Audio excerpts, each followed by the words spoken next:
The Nickelodeon Slimecast Podcast is brought to you by the reopened Nickelodeon Studios in Orlando, Florida Facebook page, and is produced by Patricia Miranda from oldschoollane.blogspot.com.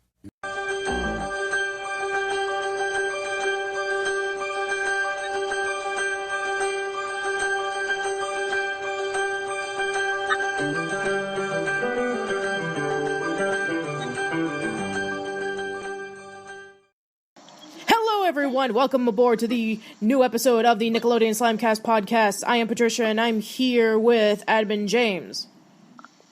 Hello. And we have two admins who hadn't been in a podcast in a very long time. We have admin Jaycob. Hello there.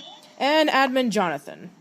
I've been sleeping for a couple of months, but I have finally woken up, so it's good to be back. So today we have ourselves a lot of news. A lot of news reports have been popping up recently, and there are so many things to talk about that I don't even know where to start. I guess we can start off with the obvious announcements that's been going on. So, Legends of the Hidden Temple, the new trailer just came out, and we have a new release date, which is November 26th. So, this news has been going on for quite a while now. The teaser trailer came out around San Diego Comic-Con, and now the official trailer came out. So, who saw it, and what did you guys think of it? I thought it was actually pretty good. I mean, it's not as great as the game show. It doesn't look like it will be. But I don't think it's trying to be. I think it's trying to be its own thing with a few callbacks to the original. And it looks like a decent family movie nonetheless, kind of like Jumanji. I haven't seen it yet. I saw like the original teasers and stuff, obviously. It seems exciting. I don't really want to ruin myself with trailers. A lot of movies I won't watch trailers for, just because I don't want to be ruined with those or overhyped the things. So I'll probably just wait till the thing actually comes on in November. Okay, cool. How about you, Jonathan? I saw it once, and I thought it was okay. I mean, this is just from the trailer. It kind of looked like an average Nickelodeon TV movie, but with a bit more, it just looks a bit more realistic, really. Mm-hmm. And I guess I'll have like a full opinion on it when it comes out. Yeah, as for me, when I first saw the teaser trailer, I wasn't really impressed with it, but as time went on, when the trailer officially came out, it looks pretty promising at points. Like, I don't know about how the story of the three kids are wandering into the temple, but from what is presented, like, the look of the temple guards, the way the temple is presented, Olmec, the Steps of Knowledge, what the temple guards look like, and the fact that they had a callback to the Shrine of the Silver Monkey, it looks pretty promising. I mean, just like what James said, it kind of doesn't really look like it's the game show, but it does try to do its own thing, which I really appreciate. I mean, we've already talked about this years ago when we did our game shows podcast, in which every time that they try to remake a game show, like around the 2000s with Double Dare 2000, Wild and Crazy Kids 2002, and the Figure It Out revival, I mean, it gotten a lot of people not really excited over it. And, I mean, My Family's Got Guts was a pretty massive letdown as well. But I guess this is what they were trying to say. It's like, fifth time is not going to be a charm with trying to revive another game show that people wanted. So I guess in some aspects, this is kind of like the next best thing. It's a TV movie. So if it doesn't work out, then we can always move on to the next one. I basically, they're not admitting this, but it's actually a kind of like teaser to see how well it does. And if it does well, then they'll bring it back as a game show. Interesting. Because, I mean, if they do bring it back as a game show, and if the new generation didn't know that it was based off of a game show, it could be. I mean, I don't see why not at this point. But, yeah, again, the movie comes out on November 23rd, so we'll just have to see, what happens. And speaking of another thing coming out on November 23rd, and this was announced just a few days ago when Double Dare celebrated its 30th anniversary. There's going to be a Double Dare special, and it's going to be featuring behind-the-scenes footage. It's going to be showcasing on when Mark Summers was over at San Diego Comic-Con, and they did the performance of Double Dare with the former All That cast members. And, this should be really interesting, considering that, like, over a decade ago, Nickelodeon didn't really care about featuring Mark Summers as much anymore because they thought he was too old. So this is kind of a really ironic sense in which, back then they didn't want to have anything to do with him, and now they're welcoming him back with open arms. Personally, different management, different management. Yeah, definitely. And, we'll even have some new footage of the behind-the-scenes stuff on Double Dare, which is always a lot of fun, especially for the Nickelodeon Studios fans. Definitely.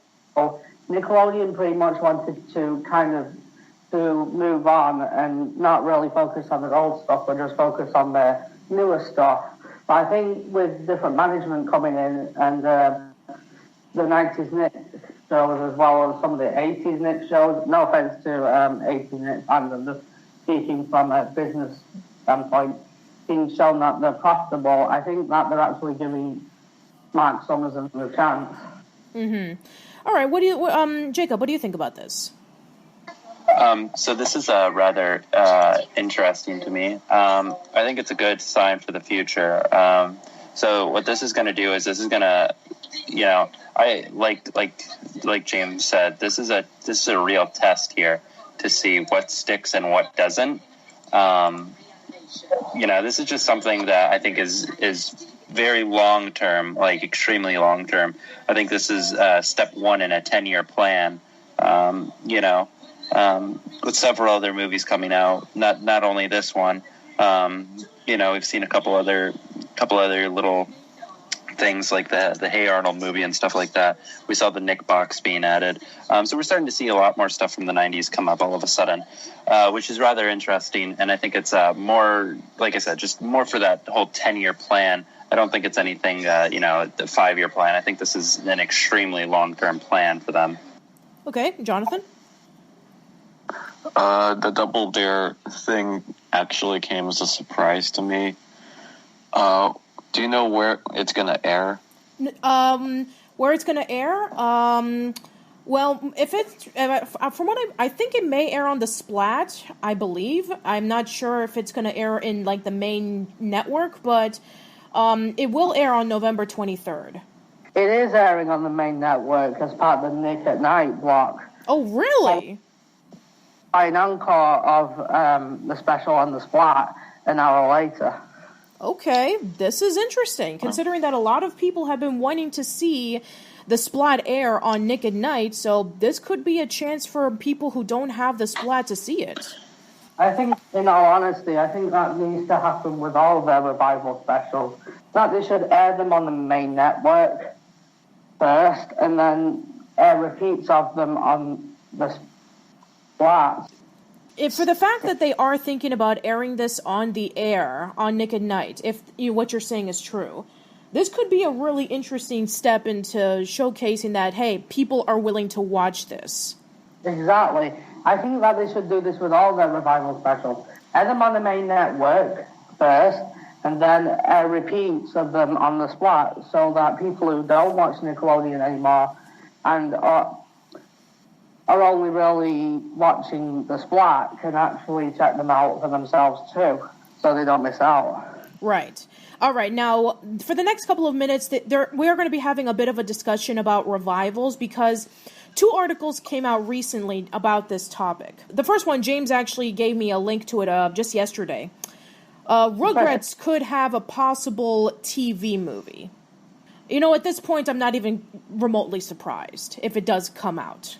I think it's actually, at this point, kind of unprecedented. I mean, this is a show that I never thought I would see come back years ago. I mean, it didn't seem possible, but I guess things have really changed.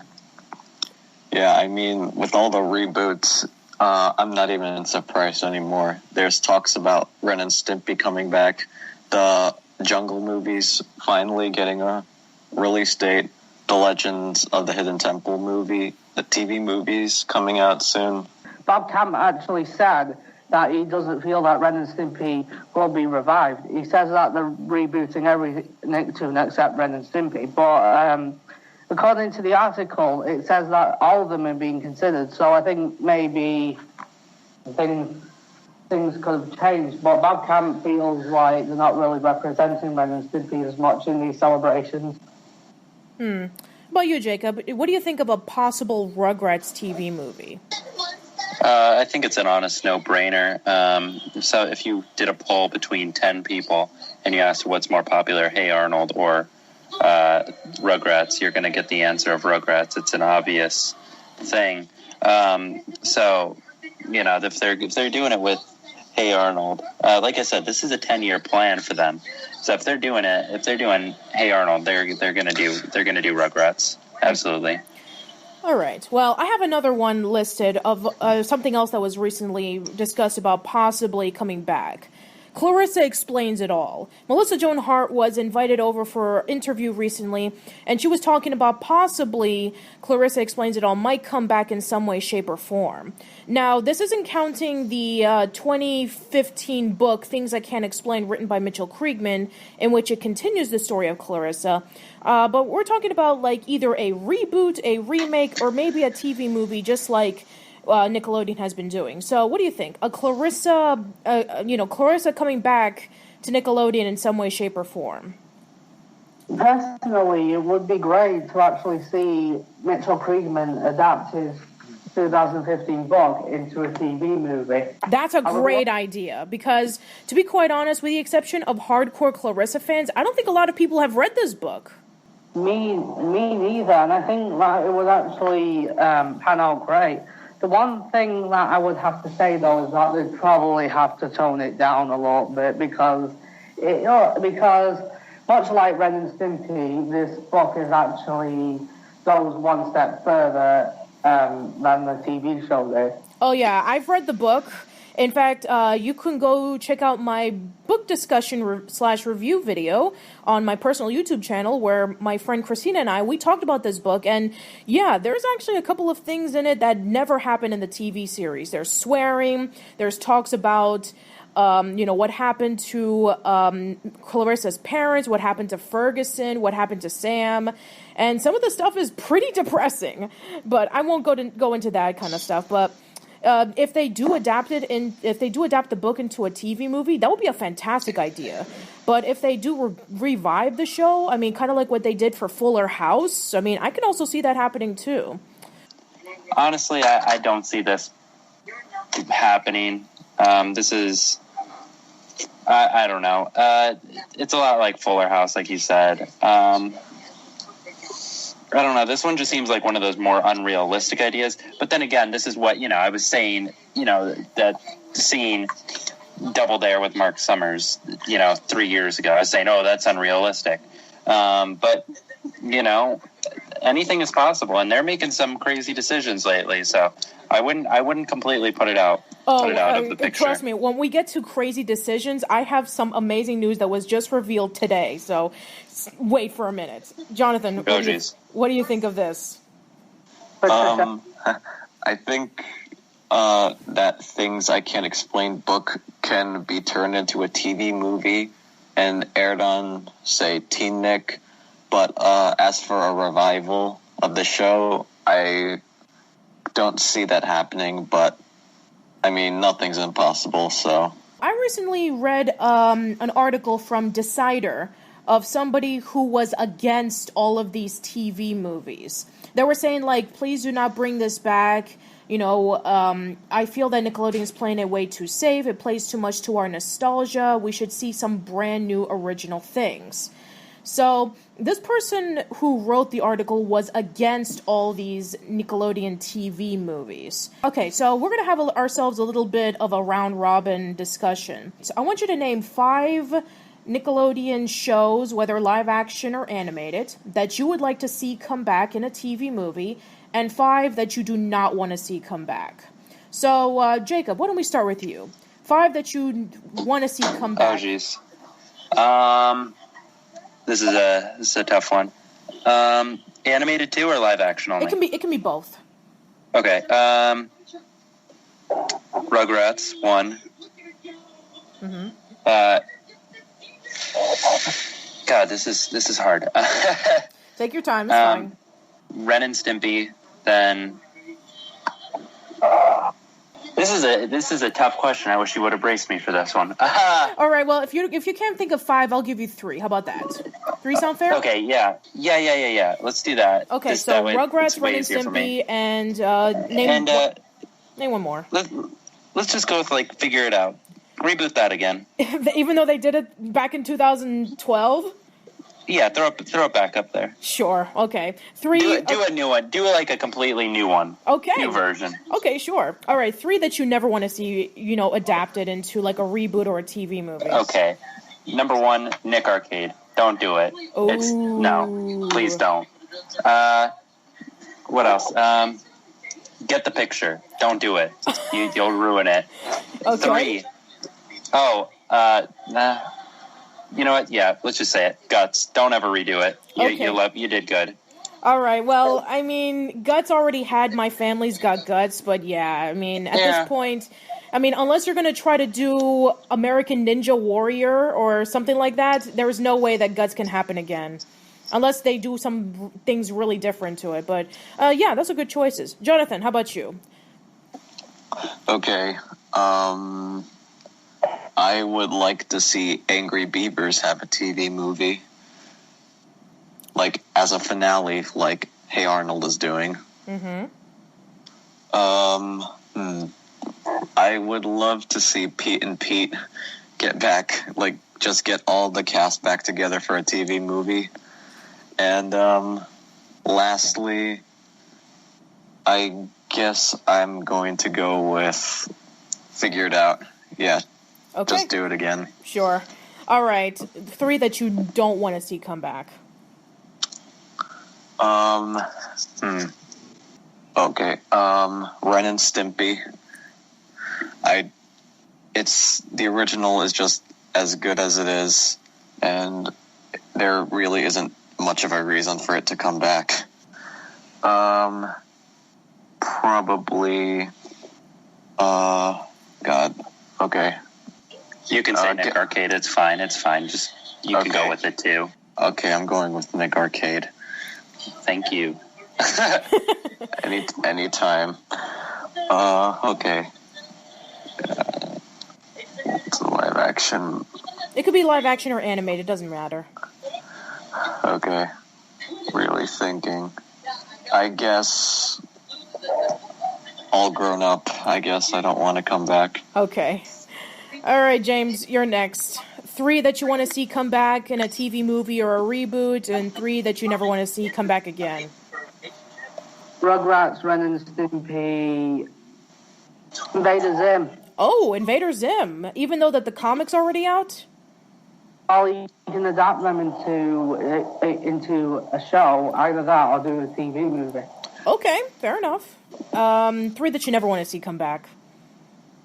It's a tough one, that. Let me think about it. Roundhouse. Oh boy. I mean, look, I know that we've had the reputation for years about us not liking Roundhouse, but, I mean, I don't know. I mean, it tried to work the first time, and it pretty much got overshadowed by all that, so, yeah, it's going to be tough to bring it back for this particular audience. What are the next 2? Cat Dog. I definitely agree. At this point, if they were to bring back Cat Dog, what new could they add to it? All right, and what's the 3rd one? All Grown Up. All right, All Grown Up. I'll say this. It's not that I didn't like All Grown Up. I think it's a decent show by itself. I'm just kind of against aging them up. And I think it works better as babies. So I'm glad that Klasky and Chupo are going back to what made it work in with and going back to the original concept. All right, that's fine.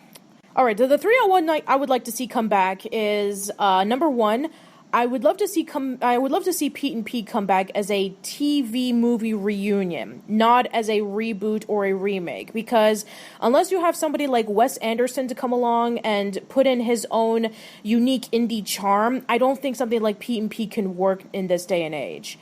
You have to really kind of broaden it out to a modern audience in order for something like that to be more successful. I mean, when Pete and Pete first came out, it wasn't as critically acclaimed as like all the other live-action Nickelodeon shows at the time, and it wasn't until like around the early 2000s in which it started gaining a bigger audience. Now that, the whole style of the indie genres is much more prevalent than it was 20 years ago. They've done it before in New York and in Los Angeles. They had the last one last year at SF Sketchfest.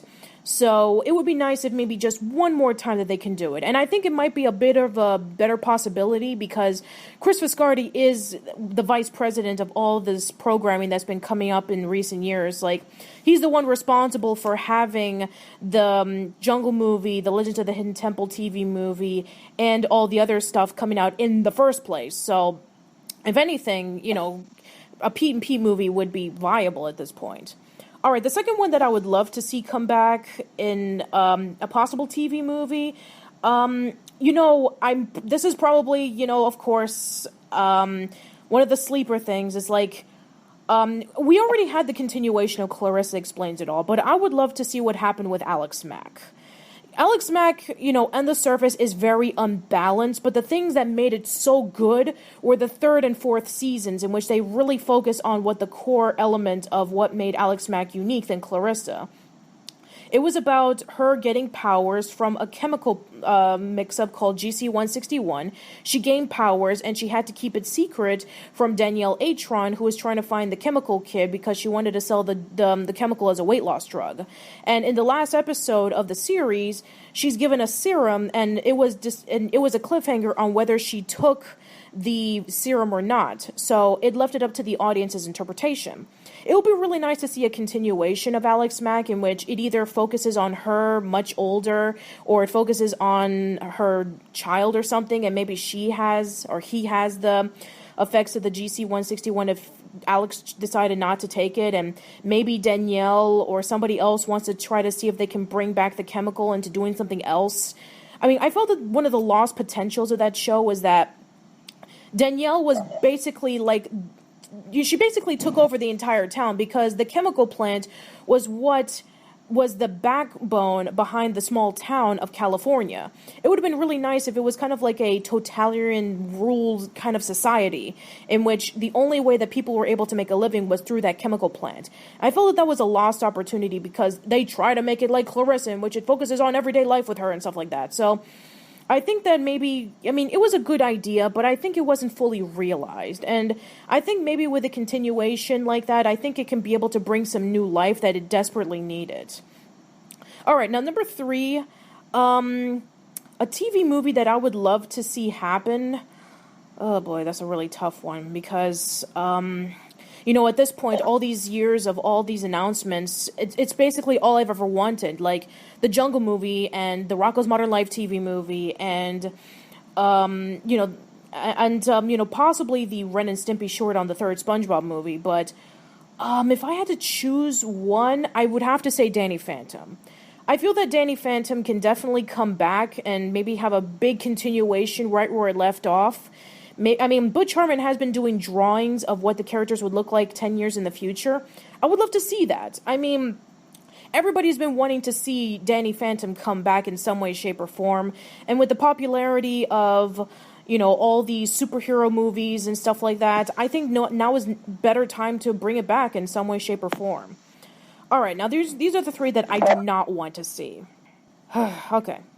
Now, if they are planning on doing a reboot of Double Dare, I don't want to see that because Double Dare 2000 and Double Dare Live has showcased to me that unless Mark Summers, Harvey, and Robin are a part of this, it cannot be done. They've tried, but I feel it's just not salvageable. Number 2, and I know this is probably going to break a lot of people's hearts, and including my own, but years ago, I wanted to see All That come back. And with the release of Nick Studio 10 and with Awesomeness TV, and, Awesomeness TV was done by All That co-creator, it just showcases to me that I felt that unless you got really excellent actors, it's not going to work. One of the things that makes the original All That still hold up were the actors' performances. the sketches were still great, but the way that the characters acted was what made it so fantastic. And the way I saw with Awesomeness TV and Nick Studio 10, it kind of ruined it for me. So, I mean, unless they can do a really good job, I don't want to see it come back. Because, I mean, at this point, you know, All That is like one of the definitive shows that ever aired on SNCC during the 90s. And, you know, if they did the same thing what they did with Nick Studio 10, it's going to basically ruin, you know, a great show. It's a tie between I don't want to see Cat Dog come back, and I do not want to see Rocket Power come back. Here's the thing. I mean, Cat Dog is an average show at best, but, I mean, when you compare it to all the other shows that came out before and even afterwards, it lacks in everything. It lacks in character, it lacks in story, it lacks in humor, and it lacks in, well, pretty much everything. So, I don't want to see it come back because, I mean, unless they can do something that makes it better, it's probably just going to pale in comparison. And Rocket Power, I mean, they already have some show that's coming out in which it involves with some kid, and he's traveling around, and he's doing, like, extreme stunts, and that already kind of looks dumb, but Rocket Power was a product of its time, in which, you know, it came out in the late 90s, it was out at the time in which, you know, it was popular to skateboard and surf, and looking at it now, it's definitely probably one of the most poorly aged Nicktoons that had ever came out. And, you know, having it out now, I don't think they can be able to bring it back in a case in which it can treat the audience seriously, that they're still considering on doing this. Unless they can make a parody of it, that would be fantastic, but I don't think that will happen, and yeah, I don't want to see that come back. Okay, so here's one more bit of news right before I get into the big reveal. Okay, so I actually posted this on the Facebook page a couple of days ago, but there is currently an IndieGogo page up right now of two guys who want to launch a documentary called The Orange Years, in which it's about them traveling around and talking to the people who made Nickelodeon's golden era, and they want to interview them for a huge documentary. And this looks pretty interesting. It kind of looks like what Slimed and Oral History of Nickelodeon's golden age would be, but this time it's going to be in documentary form. And it's going to be done by two different people, and they're professional filmmakers, and they're huge Nickelodeon fans, and right now they're hoping to raise about like $10,000 for the whole thing. And at the time of this recording, right now they just, you know, broke out almost like $1,500. So, Patricia? Yes?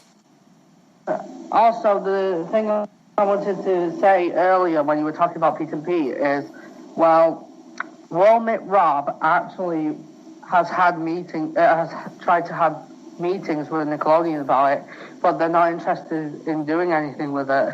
Well, I mean, it's wishful thinking, you know?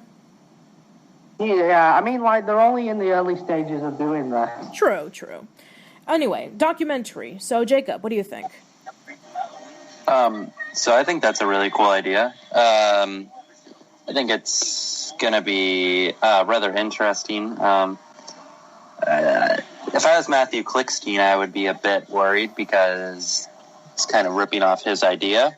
But, you know, I mean, it's not going to hold up in court if he wanted to. But, I mean, like, it's a really cool idea. I'm really excited to see this because this is something that could be really fun to watch. I'm a big history buff myself, so I think it would be really cool to watch. Hopefully they get rights to show videos, like behind-the-scenes videos and stuff like that, too, because that'd be really neat. So I'm excited to see this. That'd be cool. All right. I'll donate, maybe. Okay, cool. Jonathan?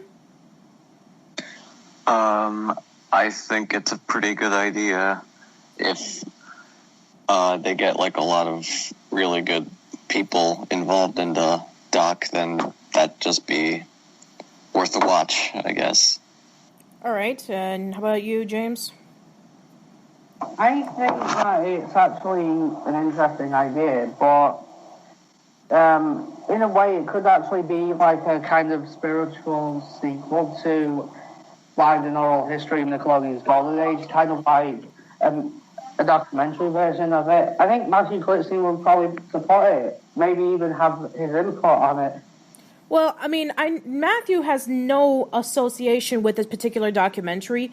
I mean, he's already busy with doing the Mark Summers documentary, so I don't even know if he even knows about this. And if he does, then I haven't heard anything about it on his Facebook page or him mentioning about it. So, I mean, this looks really interesting. As of the time of this recording, it's only a couple of more weeks until the IndieGogo campaign is over. So if you're interested in donating, if you really want to see this happen, then please check the page out for yourself. See if you can donate a couple of dollars to see if we can actually get this thing going. And yeah, I mean, if we can actually... If people actually can fund this, then maybe it'll show us some more behind-the-scenes stuff that even the book didn't cover. So that'd be kind of cool. I would love to see Arlene Klasky get interviewed this time. I mean, I think at this point, I think she's a lot more open-minded for more interviews because, I mean, she was in the Nickelodeon Animation Podcast, she was in San Diego Comic-Con, and, you know, she's been involved in a lot more conferences and panels, so I think maybe if they do focus on the Nicktoons, because from all the stuff that I've seen, you know, in the you know, what they were going to be doing for the documentary, they're focusing on, like, the live-action stuff, so if they do the animated stuff, then yeah, it would be awesome to see Arlene Klasky in there. Okay, now, this is final news for today, and this is one that was just recently posted. On the website nickandmore.com, it was stated that they're going to be airing the four unaired As Told by Ginger episodes from Season 3, and they're possibly going to be airing the last unaired Angry Beavers episode. What? According to the Nick and More article that I read, they are planning on airing these on, let's see, the As Told by Ginger episodes will be aired on October 22nd and 23rd, and the Angry Beavers episode will be aired on October 26th. So yes, I cannot believe that Nickelodeon, out of all the things that they've done over the past couple of years, they are considering on airing things that they considered to be not even worth airing. I mean, for As Told by Ginger, at that point, the popularity had pretty much weighed down due to inconsistent airing times and the fact that it was moved over to the Nicktoons network. And the fact that the last Angry Beavers episode, it basically makes fun of the fact that they were being canceled, and Nickelodeon pretty much said no to that, and they pretty much canceled it, and now we're actually getting this aired. That is unbelievable. Like it's a brand new episode that hasn't been, that's basically the first episode of Angry Beavers that has been aired in years. Well, technically it's not new, but new to TV, new to the viewers. I mean, here's the thing. This thing was only available via audio. Nobody has ever seen an animated incarnation of Bye Bye Beaver. So the fact that this exists is getting everybody crazy over it. I know. This is too amazing for words right now. Like, I really just need to sit down and just let this sink in. I wonder if they're gonna air Man's Best Friend. No announcement on that, but technically Man's Best Friend did air an adult party cartoon, so it was aired somewhere. These, on the other hand, have never been aired in the US. So, this is just unbelievable. I mean... This is one step within that 10-year period that I'm talking about. This is another step. They're saying, oh, we know there's demand for this. We know that there's demand for it. So they want to test the waters. They want to see, are ratings going up? And once they see that ratings are going up, they're going to be like, maybe we should do more things like this. And like I said earlier, this is the way that things are going to go for the next 10 plus years. This is no short term by any means. This is something that's going to stick around for a while. This is so that they can see. They can get a feel for what's going on. What do customers actually want? What do people actually want? They're not going for, oh, maybe they want this. They're going for, they do want this. They're finally listening to people, which is really interesting. Yeah, and the fact that, I mean, I believe it was either like next week or so, or in the next couple of weeks, they're going to be airing Kablam again. For the first time in almost a decade, they're going to be airing Kablam. Yeah, this all this stuff that's happened and it's all been really recently. It's all been within the last year and a half. It's all just really, really telling how the next generation of the channel is going to go. Mm-hmm. Now, okay, so one final question right before we conclude this. So, how do you think it's going to look in the terms of, like, original products? I mean, we already had the success of Harvey Beaks and The Loud House, but everybody's been getting really excited about, all of these shows coming back in some way, shape, or form. Do you think that's going to overshadow the fact that maybe they want to try something new? All right, so, these next few things that are going to happen, they're really telling the tale of what's going to be happening. There's going to be no new content, I think. They're going to slowly phase things out. There's going to be one new show a year, change channel names. Then they're going to be all online, and it's just going to be a huge vault, Netflix-like. It's going to be something that is going to be revolutionary, and it's going to be something that is very different.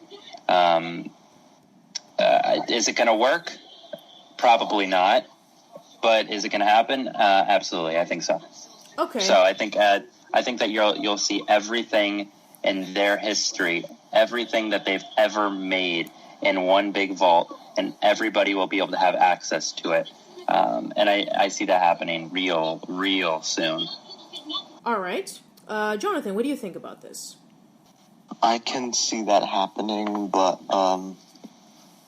we have the Loud House and Harvey Beaks, so I guess I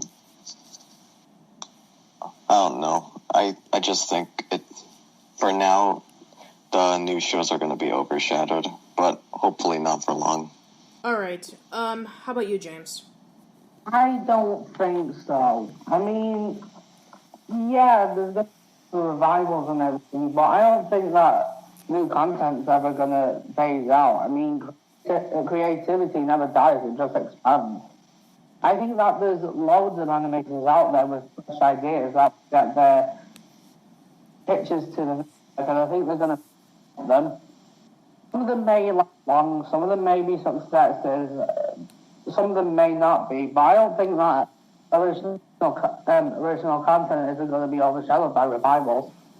I don't think so either. I mean, at this point, everybody's going crazy for the 90s, but I have a really strong feeling like at least 10 years from now, everybody's going to be nostalgic for the 2000s, and the whole cycle will start all over again, in which, people will start missing shows like Ned's Declassified, and My Life as a Teenage Robot, and Danny Phantom, and Avatar The Last Airbender, and maybe we'll get, TV specials or movies or whatever based off of that. Or even shows Family Guy, Phineas and Ferb, Danny Phantom, basically everything that was popular in the 2000s, even though the first one I mentioned is still running. Right. But the point is that I feel that there are some cases in which I do understand that, right now what we're going through is, everybody's loving the 90s. Everything's so great that these shows are coming back. But at some point, it's going to fade away, and then people will become either nostalgic for the stuff that came out in the 2000s and a few years from now, or maybe people are just saying, enough with these revivals. Let's have something original. I mean, Harvey Beaks and The Loud House showcased to us that Nickelodeon still has their creativity. The live-action shows still leave a lot to be desired, but, Nickelodeon has always been pretty inconsistent with their live-action stuff in the first place. But I feel that at some point, yes, for now, I feel that their new stuff will be overshadowed, but who knows? I mean, at this point, Nickelodeon is starting to become relevant again. I mean, who would have thought that, years ago, when Cartoon Network was everything that people talked about with Adventure Time and Regular Show, now is starting to have the reversal effect in which now people are starting to say Cartoon Network sucks, Nickelodeon's better now, which is amazing because we hadn't heard somebody say something like that in like a decade at this point. I think the tables have turned. Well, I mean, right now it's still pretty early to tell about what's going on, but we'll just continue to keep our fingers crossed, and hopefully that this will be a nice new path that Nickelodeon can walk into to see if maybe they can be able to learn from their mistakes and do some better things. Anyway, that's all the news I have. Does anybody have any interesting news that they want to talk about? Well, this is kind of a sad news that I guess I should have probably brought up a while ago. Well, in August of this year, I went to Florida again, and I decided not to get any footage of Nickelodeon Studios this time because I honestly kind of just wanted to enjoy the rest of Universal, and I didn't have a lot of time in that because there's just like so many things to do in Universal. But there's a chance I'm going next year again, so I'll probably do it then. Okay, cool. So I posted a video. If you've seen it, you've seen it. If you haven't, you haven't. Check it out, I guess. If you don't know my channel, it's just Nick Studios FL. Cheap plug, sorry. But yeah, I was at Nick Studios not too long ago. I have another video where I was backstage and stuff too. Well, I was allowed backstage, so don't think I just snuck backstage. I don't want anybody to go sneaking backstage. It's a very bad idea. Don't do it. Anyways, so I was backstage, and the green wall is still up on the back, which is, it's intriguing. Why they haven't painted it, I don't know. And then Soundstage 19 is currently being used for a Horror Nights house, which I thought was rather interesting as well. So that means there's movement there, and that means it's being used for something, and it's being used for a $50 upcharge house. So this means that, some money's going in there, which is cool. And you get to possibly go into the test tube area, the viewing tube area, my bad. I believe, don't quote me on that, but it's possible that you get to go in the viewing tube area and overlook others. So keep an eye out because I'll have more on that really, really soon here. So stay tuned for something. All right. Okay, James, do you have any news that you want to talk about? To talk about my feelings of possibility of the Rugrats TV movie that might be coming. How do you feel about it? I think that it's honestly great. Rugrats is actually, believe it or not, a show I wanted to see come back for ages. And I'm glad that Nickelodeon are finally listening to the demands of it, and it'll possibly go underway. And I think the fact that they're getting the original people that worked on the original series back as well is actually making my excitement even higher. Yeah, I mean, right now, as of this point, it's a rumor, like it's been for the past couple of years, but at this point, I think it's much more of a realistic chance than ever, so when we find out about it, you'll find out about it, so yeah, I think that should be pretty much it, so, yeah, why don't you guys do your self-promotions and your plugs and all that stuff? Subscribe to Classic Nick 111. I don't really post often anymore, but if you subscribe, you'll know when I post a video, like, every 8 months, I suppose. So, subscribe if you want to see videos about Nickelodeon and stuff, and Nick Studios, I guess. Okay. Please subscribe. All right. Yeah, Nick Studios FL. If you want to follow me on Twitter, I don't really tweet much, just at J in Florida. I don't know. That's about it. Just hanging out. Having fun. Okay, great. And let's see. As for me, if you want to check out my personal YouTube channel, I'm doing an entire month dedicated to Hey Arnold. And possibly I could be invited over for a podcast discussing about As Told by Ginger. But I'll let you know when that's coming out. All right, so that's it for this episode. If you have any upcoming news that we missed out on, and if you want to talk about it, please leave in the comments below. Also, let us know about your opinions about everything that we've talked about. So yeah, we're done here. Hope to see you around, and thanks for listening. So bye. Bye.